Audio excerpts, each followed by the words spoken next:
We just dream about stepping into our ancestors' land again. The feeling, it's really so hard to, put it in words. Even though we got visa, for several days it didn't sink into our mind. We saw the visa stamp on our passport. We even informed some friends, but the real meaning of it did not begin to register in our mind. We are here, we can hardly believe that this is the reality, that we could be here, we are here. And yes, it is very overwhelming.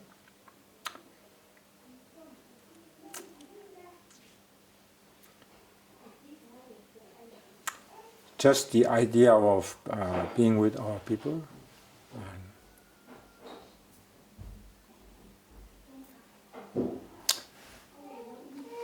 Sorry.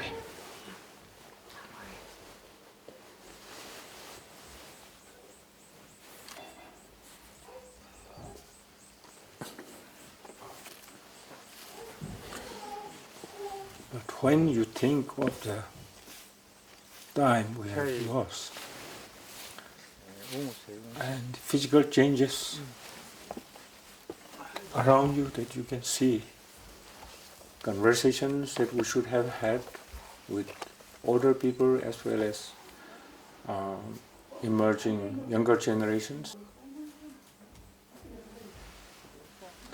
make some collective understanding of how to organize the forces that is emerging, our hopes, new concerns, how to direct them in ways that would then help us to grow back from our old roots.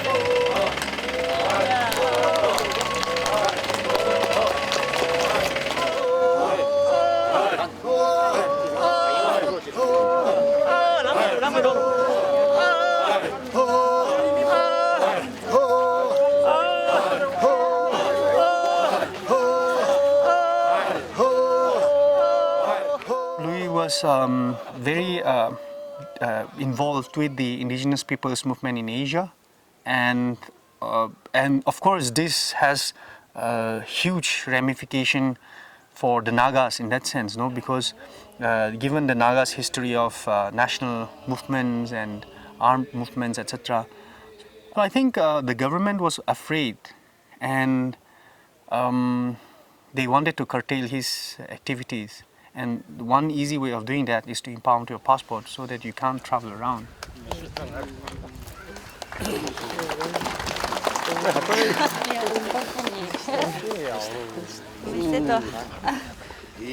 Particular example is the groundwork that he was involved with the Indo-Naga ceasefire.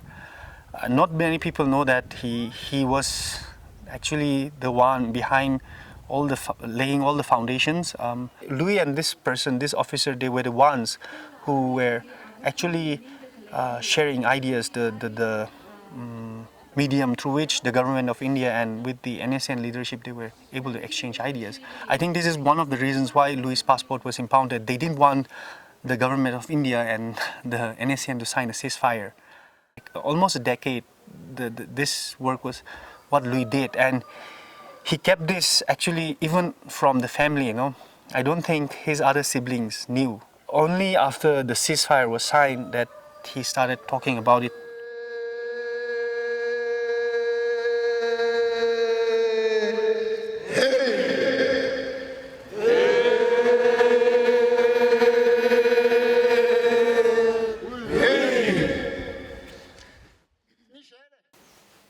The reason behind our exile, banishment.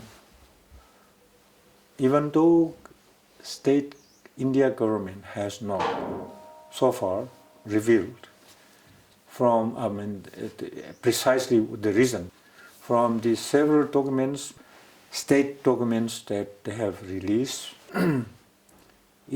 it is clear in my mind that they were part of the government was responding to the peace initiative. I shouldn't say I know enough on exactly what their goal has been. But it was a continuation of, to me, whether they like peace talk or not, it's also a continuation of their traditional assumption that we are not equals. Peace talk implied some kind of recognition of equality.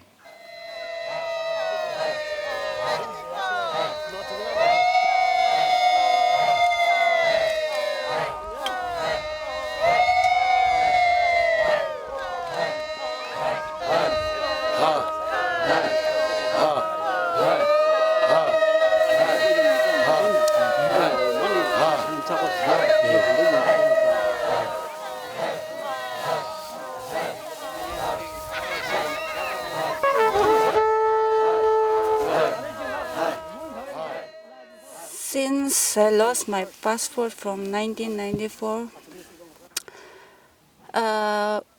we try to get answer from Indian government. They promise that they will give me my duplicate passport to travel, to go home, and it never happened. They never give back my passport or travel document or anything, any information till date now. So we are forced to take asylum or exile and go to Canada.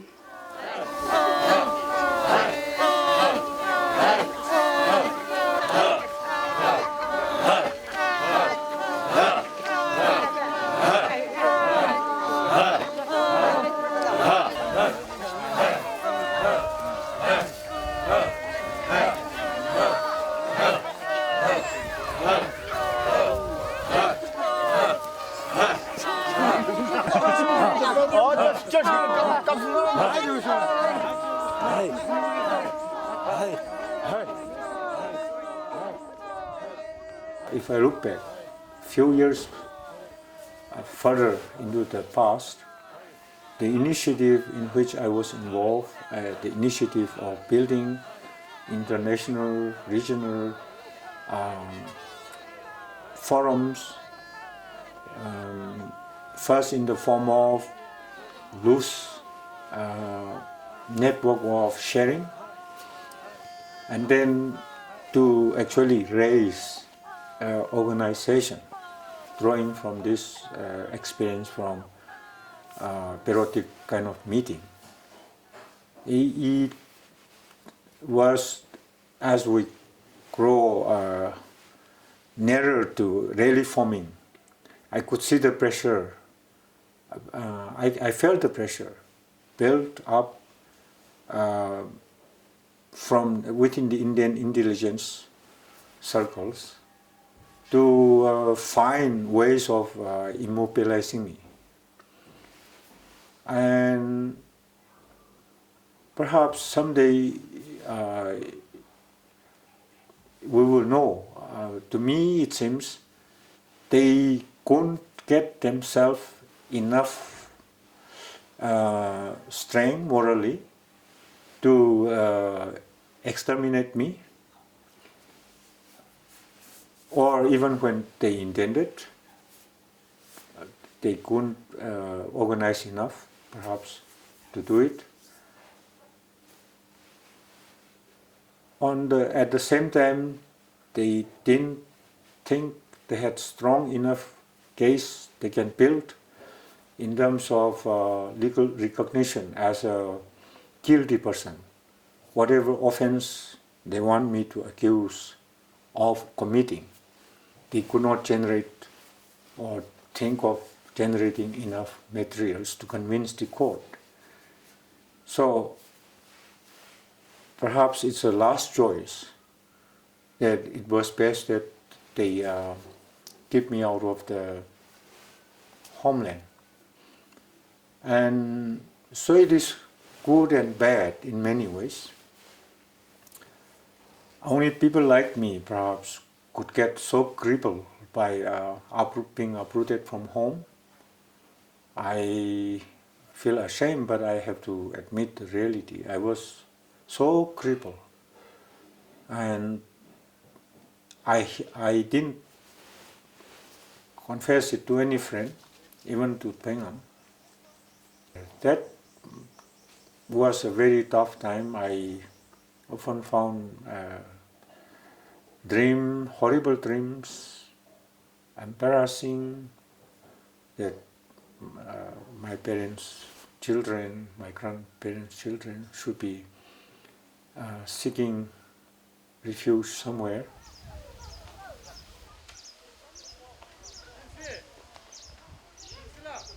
This song is composed by the villagers, and it's dedicated to Lui.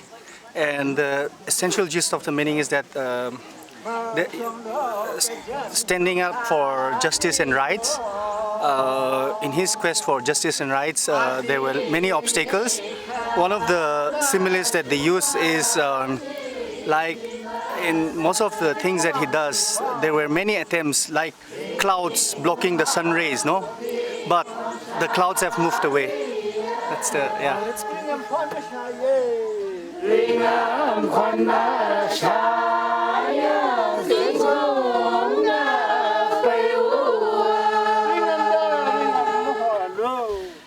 I can see when I look around my family members that they're quite happy, and there is this expectation as well as hope that with his coming we will be able to sort of bridge gaps that had come in also, no? And also within the family as well as within the community. There is a lot of expectations from him.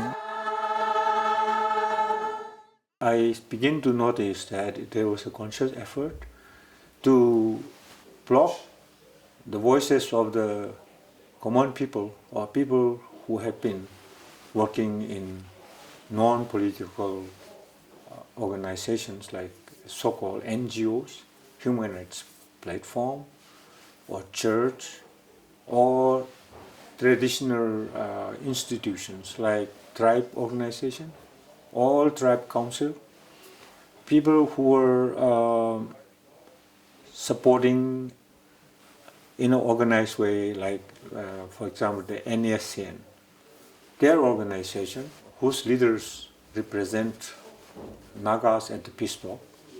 The organization supporting the peace talk team wanted to keep all the rest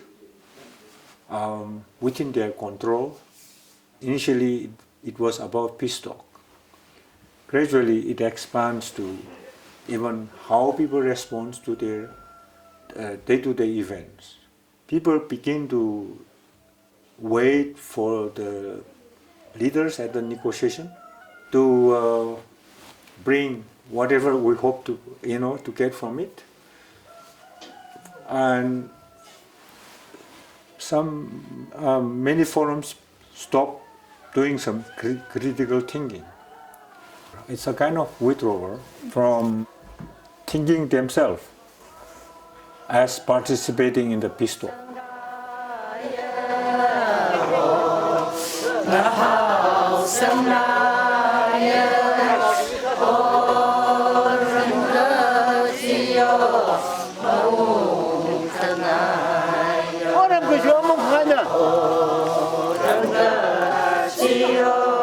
Oh,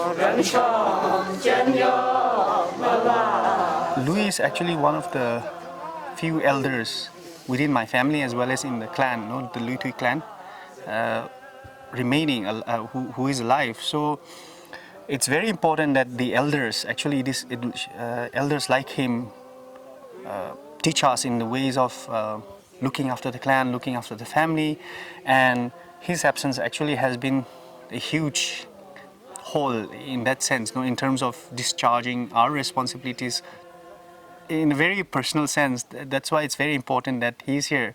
But even beyond our immediate family and the clan, within the community also, Louis, with his experience, he has been, I'm not saying this because he's my uncle, but he has been one person who has been able to bring a lot of disparate individuals and characters to a common platform to discuss issues that are relevant to us, that are important to us. And that's why it's not just an issue of him coming back for the family, but also for the community. It's very scary when you look at the pace with which things are developing. And our thoughts, process of organizing our thoughts seem to be far behind, lagging far behind. So the joy of visiting our ancestral land is also partly impaired by the extent of damages that is so visible that we have done to our own environment and social life.